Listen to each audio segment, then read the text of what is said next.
আমার পরিচয় হচ্ছে কি, আমি জাস্ট একজন সাধারণ মানুষ। 20 লক্ষ টাকা এটা আমাদের আবেগের জায়গা। এই গরুটা হচ্ছে আবেগ, যার কারণে এই গরুটা গত ঈদে ম্যাডামকে গিফট করা হয়েছিল, দেশনেত্রী বেগম খালেদা জিয়া ম্যাডামকে। আল্লাহ ওনাকে জান্নাতুল ফেরদৌস করুক। ম্যাডাম কিন্তু এই গরুটা ওনাকে রিটার্ন দিয়ে দিয়েছিলেন। উনি মন থেকে অ্যাকসেপ্ট করেছিলেন।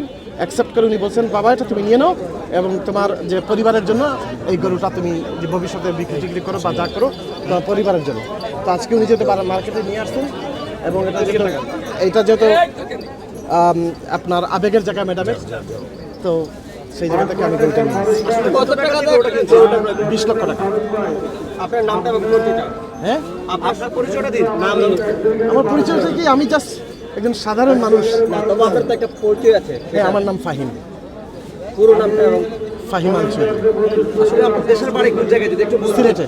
আপনি 20 লক্ষ টাকা দিয়ে যে আপনি কিনছেন, এখানে আসলে আপনি লাভবান হচ্ছেন কিনা বা আসলে কেন কিনলেন এটা একটু ব্যাখ্যা করতেন। পুরো লাভবান তো, কারণ আমি ম্যাডামের যে গরুটার স্মৃতি আমার ম্যাডামের সাথে জড়িত, সেই গরুটা আমি নিচ্ছি।